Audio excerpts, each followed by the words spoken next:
દર્શક મિત્રો નમસ્કાર। અમદાવાદના પૂર્વ વસ્ત્રાલ વિસ્તારમાં એક એવી જે સોસાયટી છે જેની વાત કરવી એટલી ઓછી પડે છે। આ સોસાયટીમાં અનેકવાર સેવાના કામો અને ધાર્મિક પ્રસંગો થતા હોય છે। જ્યારે કોરોના કાળ હતો ત્યારે ટિફિનની સેવા થતી અને દર રવિવારે અબોલા પશુ માટે બાજરાની રોટલાની સેવા થઈ રહી છે। જ્યારે અનેકવાર ધાર્મિક પ્રસંગો થતા હોય છે ત્યારે આજે રામકથા દિવ્ય સત્સંગ દરબારનું આયોજન કરેલ છે। આપ આ દ્રશ્યો જોઈ શકો છો। આ સ્ક્રીન ઉપર જે બતાવી રહ્યો છું તે અમદાવાદના પૂર્વ વસ્ત્રાલ વિસ્તારમાં આવેલી અબજી બાપા લેક્યુ સોસાયટીના છે। અબજી બાપા લેક્યુ પરિવાર સભ્યો દ્વારા આ આયોજન કરવામાં આવે છે। જ્યારે આવા સેવાના કામો અને ધાર્મિક આયોજનો થતા હોય ત્યારે સોસાયટીના પરિવારના સભ્યો અતિ ઉત્સાહ અને અતિ ઉમંગ હોય છે। એવા જે દ્રશ્યો આપ બતાવી રહ્યો છું આ વિડીયોમાં આપ જોઈ શકો છો। હું છું ઘનશ્યામ રાઠોડ, NNG ન્યૂઝ લાઈવમાં આપનું સ્વાગત છે।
મૂળદાસ જ્યારે આ જામનગરની અંદર આવ્યા એટલે મૂળદાસને થયું કે રાજાએ તો શિષ્ય તરીકેનો સંબંધ તોડી નાખ્યો છે, પણ હું તો ગુરુ કહેવાઉં, મારાથી એ સંબંધ કેમ તૂટે? એટલે મૂળદાસ સીધા એ રાજાના મહેલે જઈ અને બૂમ કરી કે રાજા છે. એટલે સામેથી કોઈકે જવાબ આપ્યો કે રાજા તો મોટા ભાગોરે રામજી મંદિરે કોઈક મોટા સંતો આવ્યા છે, ત્યાં ગયા છે, ત્યાં જાઓ. એટલે મૂળદાસ ત્યાંથી ચાલતા ચાલતા મોટી ભાગોરે જવા નીકળ્યા છે અને ચાલતાની લાશ પડી હતી, બિલાડી મરી ગયેલી પડી હતી અને એ બિલાડીની લાશ ઉપર એના નાના નાના બચ્ચાઓ રોતા હતા, રુદન કરતા હતા અને મૂળદાસે આ બચ્ચાને રોતા જોયા એટલે એને દયા આવી ગઈ. અને સંતનું હૃદય છે ને એકદમ કોમળ હોય. કેવું કોમળ હોય? માખણથી પણ કોમળ હોય, એ કોઈને દુઃખ જોઈ શકે નહીં. એટલે આ સંતને દયા આવી એટલે એ બિલાડીની લાશ અને બચ્ચા પોતાની જોડીમાં મૂકી દીધા. જોડીમાં મૂકી અને મૂળદાસ ત્યાંથી ચાલતા થયા અને રામજી મંદિરે મોટી ભાગોરે આવી જ્યાં સંતો બેઠા હતા ત્યાં જઈ અને પ્રણામ કર્યા. સંતોએ આદર સત્કાર કર્યો. એટલામાં જામનગરના રાજા ત્યાં પણ બેઠા હતા એટલે એ રાજાએ મૂળદાસને જોયા એટલે પોતાનું મોઢું ફેરવી દીધું. અને એ રાજાને થયું કે આનું મોઢું કોણ જોવે, કારણ કે આવા સમાચાર સાંભળે સ્વાભાવિક છે, એને કોણ માને? ત્યારે એને પોતાનું મોઢું ફેરવી દીધું અને પછી મૂળદાસે જે બિલાડીની લાશ હતી ને એ લાશ કાઢી અને સંતોની સામે ઓટલા ઉપર મૂકી અને સંતોને કહ્યું કે આ બિલાડી મરી ગઈ છે, એના બચ્ચા બહુ રૂવે છે, રુદન કરે છે, નાના નાના બચ્ચા છે, તો આને જીવતી કરો. શું કે છે મૂળદાસ? આને જીવતી કરો. અને આ ત્યારે સંતો કહેવા લાગ્યા કે આ તો મરી ગઈ છે, મરેલા કોઈ દિવસ જીવતા થાય નહીં. તમે અમારી પરીક્ષા કરવા આવ્યા છો કે શું? મૂળદાસ કહે છે કે ના, હું પરીક્ષા નથી કરતો, પણ આ બિલાડીના બચ્ચા નાના નાના રડે છે ને એટલે મને દયા આવી એટલે આ બિલાડીને જીવતદાન આપ્યું. એટલે સંતો કહે છે કે તમે અમારી પરીક્ષા કરો છો. એટલે મૂળદાસ કહે છે કે એક કામ કરો, લાવો પાણી મને આપો. તાંબાના લોટામાં પાણી લઈને મૂળદાસ ઊભા થયા અને સૂર્યનારાયણની સામે ઊભા રહી અને મનોમન એવી પ્રતિજ્ઞા કરી, એવી પ્રાર્થના કરી ભગવાનને કે હે સૂર્યનારાયણ દાદા, મેં મારા જીવનની અંદર સપનામાં ખોટું કોઈનું વિચાર્યું ન હોય અને તો આ બિલાડી જીવતી થઈને ભાગી જવી જોઈએ અને સપનામાં પણ ખોટું વિચાર્યું હોય કોઈનું તો આ બિલાડી જીવતી થવી જોઈએ નહીં. અને મન વચન કર્મથી કોઈનું ક્યારેય ખોટું વિચાર્યું ન હોય તો આ બિલાડી જીવતી થઈને ભાગી જવી જોઈએ.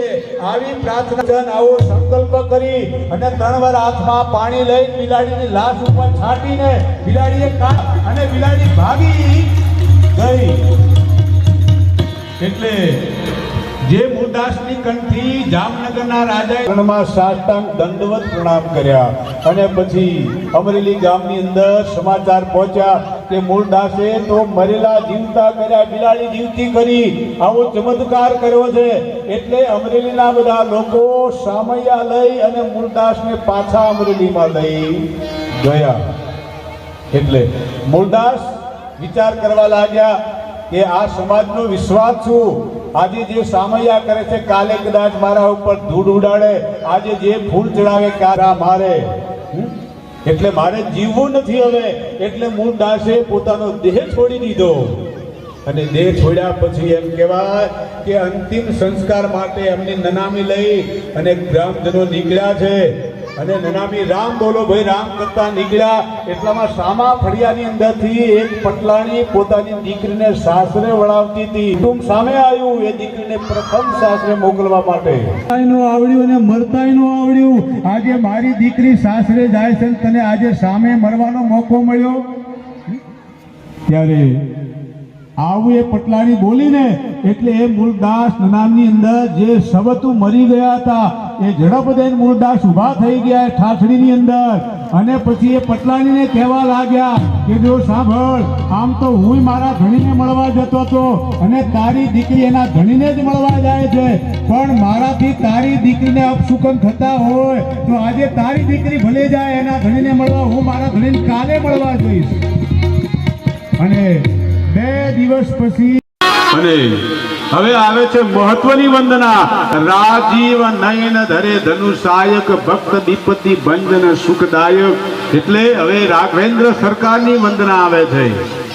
દરેક શ્રોતાજન ધ્યાન આપે. મહારાજ બેસી જાઓ. અને કમળ સમાન જેમના નેત્રો છે, જેમણે ધનુષ બાણ ધારણ કરેલા છે અને જે ભક્તોની વિપત્તિઓનો નાશ કરી સુખ આપનારા એવા રઘુનાથજીના સર્વ સમર્થ ચરણ કમળોને હું મન વચન અને એવા શરીરથી સદાય નમું છું. બાબુજી કહે છે કે રામજીના હાથમાં જે ધનુષ્ય છે ને એ બીજાને ડરાવવા માટે નથી. એ જ્યારે જ્યારે ભક્તોની ઉપર વિપત્તિ આવી પડે, દુઃખ આવી પડે, ત્યારે એ દુઃખને હરવા માટે લખ્યું છે. શું લખ્યું છે? કે ભક્ત વિપત્તિ ભંજન સુખદાયક. બાપજી આગલા દોહાની અંદર સીતાજી અને રામ ભગવાનના બંનેની એક સ્વરૂપની વંદના કરતા કહ્યું છે. ગીરા હરત જલ બીચી સમ કહીએ ભિન્ન ન ભિન્ન, બંદવ સીતા રામ પદ જીનહ પરમ પ્રિય ન ખિન્ન. જેવી રીતે વાણી અને અર્થ જળ અને તરંગની પેઠે ફક્ત કહેવામાં ભિન્ન છે પણ ખરી રીતે જુદા નથી. અને જેને દીન દુખીઓ બહુ પ્રિય છે અને એવા સીતારામના ચરણમાં હું સદાય નમન કરું છું. અને સીતારામજીના એક્ય સ્વરૂપની વંદના કરતા આગળ બાપજી સગુણ અને નિર્ગુણ પરમાત્માની વંદના કરે છે. કોની વંદના કરે છે? સગુણ અને નિર્ગુણ પરમાત્માની વંદના કરતા બાપજી ગૌસ્વામી કહે છે કે મારું પરિપક્વ અને સ્પષ્ટ મત તો એ જ છે કે આ કલિયુગની અંદર નિર્ગુણ અને સગુણની ભાંગણમાં પડવું નહીં. કલિયુગમાં તો કેવળ નામ શ્રેષ્ઠ છે. શું બતાવ્યું છે? નામ શ્રેષ્ઠ છે.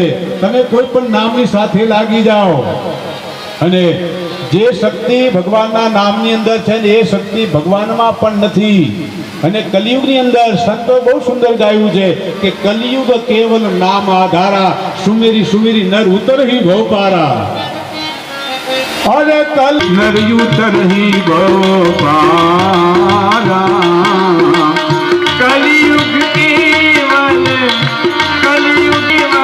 નામ આધારા.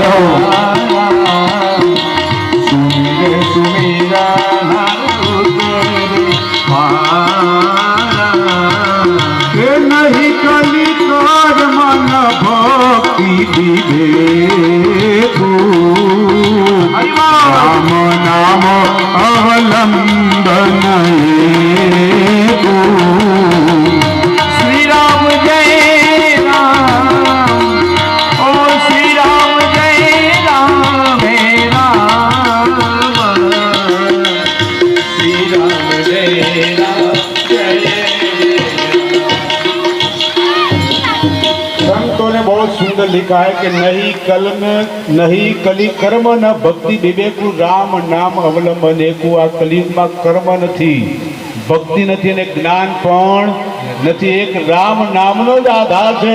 કલિયુગ કેવલ નામ આધારા, સુમેરી સુમેરી નર ઉતરહી ભવપારા. એમાં રામ નામ તો બિલકુલ હાવ સહેલું સટ કહેવાય. 2 અક્ષરનો મંત્ર. કેટલા અક્ષરનો મંત્ર છે? ફક્ત 2 અક્ષરનો મંત્ર. જેને જિંદગીમાં ન સાંભળ્યું હોય એ પણ બોલી શકે. જે અભણ હોય બિલકુલ અંગૂઠા છાપ એ પણ બોલી શકે. બિલકુલ હાવ વહેલું કહેવાય. હજુ જય યોગેશ્વર બોલવું હોય તો સંભાળીને બોલવું પડે. જય સ્વામિનારાયણ બોલવું હોય તો વિચાર કરીને બોલવું પડે. સત કૈવલ બોલવું હોય તો સમજીને બોલવું પડે. પણ રામનું નામ એટલે હાવ ધ્યાન આપે કે राम नाम है सर्व समाधि, राम नाम है सरल समाधि, हरे सब यादी व्याधि और उपाधि. राम नाम जिसमें शुभ जागे, उनके पाप ताप सब भागे. राम नाम ने वह भी तारे, जो थे अधर्मी अधम અત્યારે. राम नाम सुगुणी जन गावे, स्वर संगीत से राम રીજાવે. રામ નામનો મહિમા આવો છે. 2 અક્ષરનો મહિમા છે. કલિયુગની અંદર દરેક શ્રોતાજન ધ્યાન આપે કે નારદજીએ વાલિયા લૂંટારાને સીધો મંત્ર આપ્યો હતો કે તું રામ રામ જપ. પણ એ વાલિયા લૂંટારો રામના બદલે મરા મરા જપવા લાગ્યો.